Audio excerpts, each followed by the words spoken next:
Thank you very much, everybody. Thank you for my opportunity to appear on this rather distinguished panel and to follow such a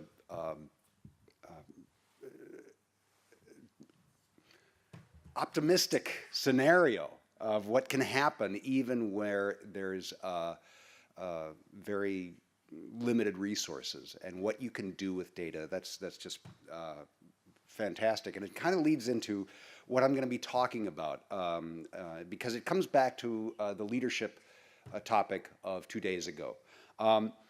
What I'm presenting today is actually, it's very timely because we just had a synopsis of this published in Global Health Science and Practice, which is an online peer-reviewed journal. And so it was published just yesterday. So go to GHSP and check it out if you want more details. But I'd like to acknowledge a couple of people. The thought leadership behind what I'm going to be presenting came from a number of people. Alan Bornbush with USAID, Carolyn Hart, my colleague at JSI, as well as Todd Dickens of PATH. Todd, where are you? You have to take a bow. Stand up. So I'm channeling on behalf of them, and I'd like to thank them also for the opportunity to be a part of this paper. So picture this. You're a minister of health. You're responsible for supporting the health needs of your citizens. Your mandate, your business, is to make sure their health, the needs for services, for supplies and information are met in order to maintain or recover their health and to live productive lives in their communities. Lives depend on it. Your economy depends on it. Your country depends on it. So part of that mandate is ensuring that people have access to high quality, affordable medicines, contraceptives, vaccines, and other health supplies, right? But of course, this is not easy. Your clients, your citizens, come from every socioeconomic level, and many of them live in some of the hardest to reach places in the country. And there are larger trends afoot. There's lots of pressure, meeting the Millennium Development Goals, meeting the Family Planning 2020 goals, eliminating preventable child and maternal deaths, creating an AIDS-free generation, universal health care. So lots of pressures on you. So how are you going to ensure that your supply chain is going to be positioned to meet these short-term and longer-term objectives? Well, how would a business respond to this challenge? The commercial sector, well, every successful enterprise asks these questions. They look out into the future and they say, are we prepared? Are we positioned today to meet those challenges tomorrow? Whether they're challenges or whether they're opportunities. And they look at their supply chains, because virtually every business is dependent on a supply chain for getting the products they want the customers to have out there. Even if that's digital products, because of course the internet is a supply channel. And understanding the options for those supply chains is critical. Understanding your options, knowing when is in your comparative advantage to build your capacity internally, and when it is important and when it's to your advantage to reach outside of your organization to tap into the expertise and the capacities of others and contract for services. Managing those contracts, monitoring them, monitoring your customer satisfaction, staying flexible and changing what doesn't work. So, the people responsible for public health supply chain systems must expand their perspective. That is the essential message that this paper is asking you to consider. Where am I pointing this? I'm pointing it over there. Okay. An expanded perspective of the mission and the composition of supply chains that they oversee or support. Now this Change of perspective requires basically three, well, we'll call them guiding principles to keep in mind. First of all, a government's role is one of stewardship. Now, we talked about leadership a couple of days ago, but I'm going to use the term stewardship in achieving common development goals.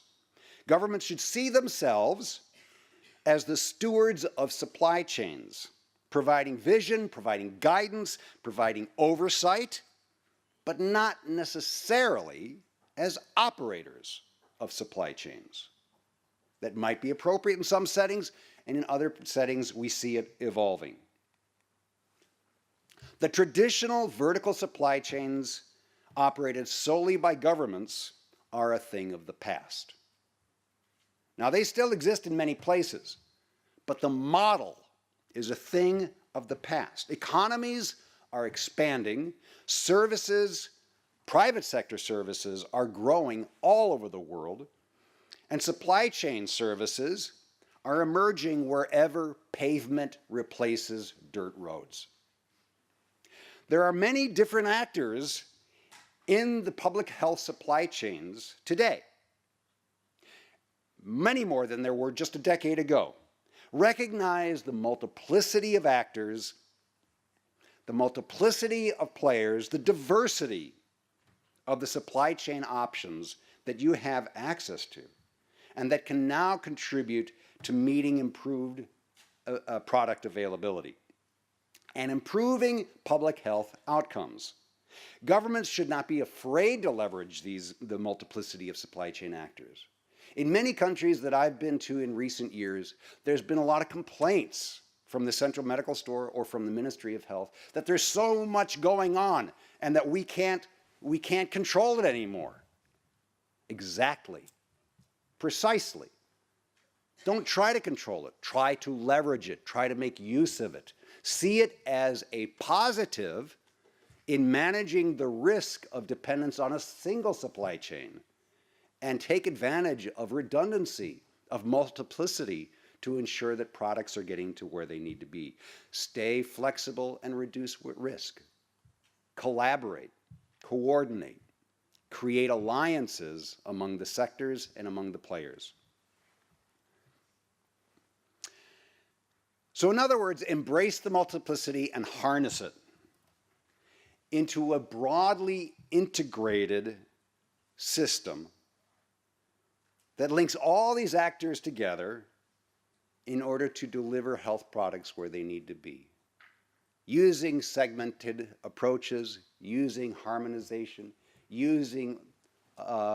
taking advantage of the skills and the capacity that are out there. And when I say integrated, I don't mean putting all the products onto one truck, all right?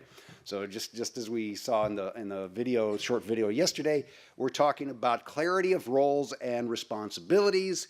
We're talking about agility, streamlined processes, visibility of information, trust and collaboration amongst all partners, and alignment of objectives across all the supply systems and channels. Understand understand the broader public health outcomes and the supply chains and how they need to be designed to support those public health outcomes. That's the common vision, the common objectives. It's not enough to focus on stock availability, as important as that is. That is essential. But we must be linking that to the health outcomes. We need to make the argument on a profit and loss basis. And I'm not talking about monetary profit. In our world, and this is where it's key difference with the commercial world, our profit is in the wellness of the people we serve. And our losses is in their loss. And it's still a bottom line construct. The investments that we saw in the previous presentation were investments of money based on performance, based on evidence of impact. And we need to use that. We need to leverage that more. But governments need new skills in leadership, in regulation, in market research, contract design, oversight of outsourced providers, financial analysis, as we saw previously, and alliance building. Now, every country context is different, so there's no single design that fits everybody. We know that. But there's several key points that I'd like you to take away that should be embraced by governments as they look to better position their supply chains for the future. Know your business. Focus on what only you can do. Learn from the commercial sector, leverage the commercial sector, and pursue the diversity out there that provides you with the most flexibility, the most agility, and mitigates the risk the most. In 2035, based on the recent publication, Global Health 2035, Lawrence Summers, it's the update of the World Bank publication in the early 90s, that convinced everybody that it's worth investing in public health. In 2035, universal health coverage is assumed to be almost universal. And one of the ways to achieve that, these visionaries believe, is through national insurance programs that leverage the private sector through payment mechanisms like we see today with mobile payments. So the future is today. We can see it coming. And we have to keep in mind when you start thinking, well, that's a little pie in the sky. Where were we just 15 years ago when we were talking about mobile health, mHealth? Was anybody? Forget it. In Africa? Nah, forget it. Well, it's everywhere now. It's everywhere. Who would have expected the amazing technology explosion that we are all leveraging today and excited about today? Who would have seen that just 15 years ago? No, it'll never happen. So we need to be looking 20 years into the future and saying, how are we positioned today? What are we doing today to prepare for tomorrow? How are we preparing our public health supply chains to leverage insurance mechanisms that may not be there today and may not be there tomorrow, but will most certainly be there in 20 or 30 years? How are we leveraging the private sector to meet that need in the urban areas so that we, government, can focus on the really hard to reach places that maybe the private sector will never truly reach and service sufficiently? That's what we need to be thinking about. So this is our theme today, building capacity in the people who operate the supply chains that we're going to rely on. This includes not only government capacity, but I would say this includes and must include building the capacity of our private sector partners to whom we want to contract certain services that we simply cannot continue to sustain or meet. We can do this under flexible contract mechanisms that reward innovation, reward performance, and encourage our private sector partners to invest in their people, to invest in innovation, to invest in technology, and invest in continuous improvement. So when we're talking about building capacity, we're not simply saying focus on our capacity. It's got to be the capacity of all the options in the supply chain. Because change will happen. It is inevitable. We know this. And the successful stewards of the health systems will take charge and lead the changes, leverage the multiplicity of supply chain options and actors, and define new visions for getting products to people to support the overall goal of improving health outcomes, achieving an AIDS-free generation, achieving universal health coverage, eliminating preventable maternal and childhood deaths, and enabling a healthier world. Thank you.